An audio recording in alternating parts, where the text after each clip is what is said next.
Plus c'est provincial, plus ça a marché. Ouais. Plus c'est économique, plus ça a repris. Plus c'est franchisé, plus ça a tenu.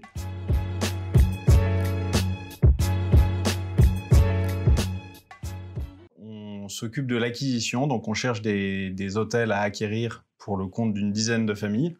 Notre deuxième métier, c'est de rénover et de construire.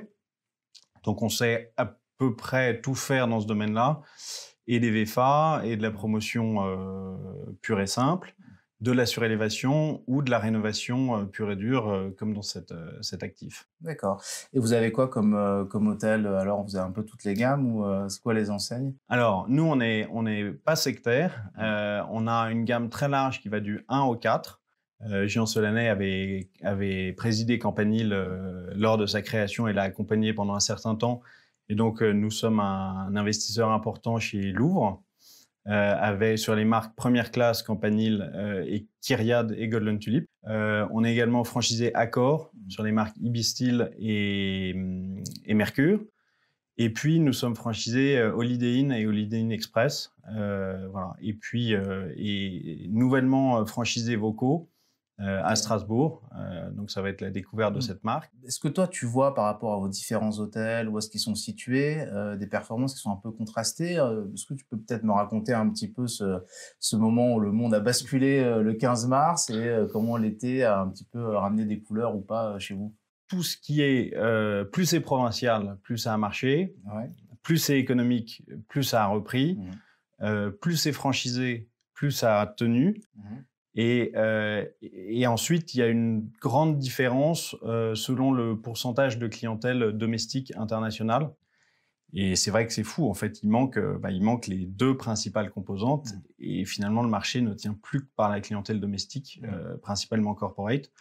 On se rend compte d'ailleurs que les hôtels qui résistent le mieux actuellement, c'est les hôtels qui avaient des matelas de corpo. Vous, aujourd'hui, vous êtes comment? Vous êtes toujours à l'achat avec les familles que vous accompagnez? Parce que c'est un peu la grande question. Est-ce que ce secteur va s'éteindre durablement sur l'investissement ou pas? Parce que tu sais, on avait eu là, ces dernières années la classe d'actifs hôtelière, c'était tout d'un coup la nouvelle martingale pour tout le monde. Ça surperformait les bureaux, le résidentiel, et donc tout le monde voulait faire de l'hôtellerie. Est-ce que ça va toujours rester dans les mois qui viennent, une classe d'actifs attractive? L'hôtellerie reste finalement quand même un actif tangible, souvent assis sur de l'immobilier, relativement résilient si on considère, si on prend les RevPAR sur les 30 dernières années. Le réflexe hôtelier, c'est un peu un réflexe paysan, c'est-à-dire que quand on voit que les valeurs tendent à s'écrouler, eh ben, on fait le dos rond et souvent on retire nos actifs de la vente. Et forcément, quand il y a moins d'offres sur le marché, ça contribue à maintenir les prix hauts. Et on voit par exemple à Paris, après les attentats de 2016, il y a eu très très peu de transactions et les valorisations ne se sont pas effondrées. Selon moi, il y aura assez peu d'actifs en grande difficulté dans les mois qui viennent et qui iront les brader. En revanche, il y a peut-être les actifs les plus petits. Moi, je pense que les 10 à 25 chambres, il y a peut-être une partie de ce parc qui va être redirigée, par exemple, sur de l'habitation et qui, eux, auront du mal, surtout quand ils n'ont pas les murs, à tenir les... Oui, est-ce qu'on a un petit moment de suroffre là, sur le marché, parce que la demande est assez faible. L'offre était encore là, on était plutôt en sous-offre ces dernières années. Donc, on a un petit moment où le marché va se rééquilibrer. C'est un peu le sentiment que tu as aussi quand tu parles de ces hôtels peut-être plus petits sur des zones un peu moins dynamiques. Bah, c'est vrai qu'on le sait, un hôtel, la chambre marginale qui est vendue, c'est dans cette chambre qu'il y a la rentabilité. Si je grossis le trait, plus un hôtel est de capacité importante, plus il transformera son chiffre d'affaires en rentabilité. Et c'est vrai si je prends un seul exemple, entre un hôtel de 100 chambres et un hôtel de 20 chambres, par exemple, le prix de la PMS est le même. Un certain nombre d'abonnements sont les mêmes. Et donc il y a une base de charges fixes qui est commune, sauf que c'est beaucoup plus facile de l'absorber quand on a un hôtel par exemple, d'une centaine de chambres. Ça, c'est la première chose. Et la deuxième chose, c'est par contre, on va avoir une guerre des prix. Ça, on commence à le voir fortement à Paris.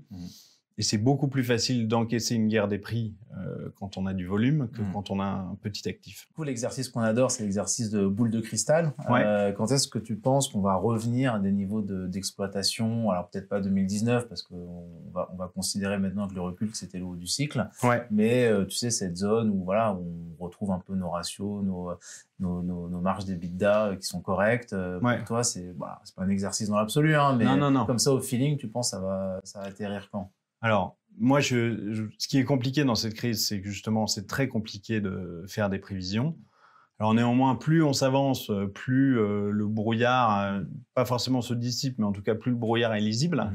Moi, je dis souvent à mes investisseurs, ils disent, finalement, les gens vont être en télétravail, donc il n'y aura plus de nuitées hôtelières. Je leur dis, oui, alors, par exemple, prenons Paris. Si les gens sont en télétravail 5 jours sur 7, ils ne vont pas rester habités à Paris. Donc, s'ils ne vont pas rester habités à Paris, ils vont partir en province. Et donc, du coup, ils reviendront une fois par semaine, 2 fois par semaine, 1 fois par mois. Et c'est des gens qui étaient non consommateurs de nuitées hôtelières et qui le deviendront. Donc, moi, je prédis un premier semestre 2021 encore très, très compliqué. Une reprise fin 2021 et une année de 2022 qui sera une belle année de convalescence. D'accord. Voilà.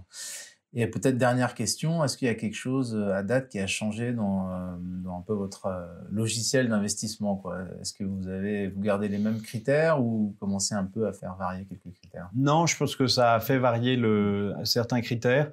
La première chose, c'est que ça reste un hôtel, ça reste un centre de profit, ça reste une PME avec des salariés, avec une stratégie marketing, avec tout ça, et ça n'est pas de l'immobilier. Ça c'est la première chose, et c'est important quand on discute avec les investisseurs de leur dire ça n'est pas de l'immobilier. Il y a un sous-jacent immobilier. Choisissez des actifs avec des qualités intrinsèques et un projet qui soit vraiment solide, que ce soit en termes de produits. N'achetez pas de trop petits hôtels. Et voilà, et faites qu'il y ait un plus, une âme dans les hôtels. Moi, j'étais très, très frappé de voir, par exemple, que cet été à Paris, les hôtels qui ont eu des piscines, qui avaient des piscines, ont eu des performances époustouflantes. Époustouflantes, des 70% de taux d'occupation, des prix moyens canons. Voilà. Et ça, c'est peut-être... Typiquement, c'est le genre de choses qu'on se posera dans un hôtel qu'on rachète. Tiens, est-ce qu'on peut mettre une piscine qui fera la différence pour la clientèle loisir? Ou quelque chose d'autre. Ou quelque chose d'autre. Expérience dedans. Exactement. Bon, super. Merci beaucoup, Timothée, pour ce premier éclairage. Et puis, bon courage pour la suite et tous vos projets en cours et à venir. Merci beaucoup.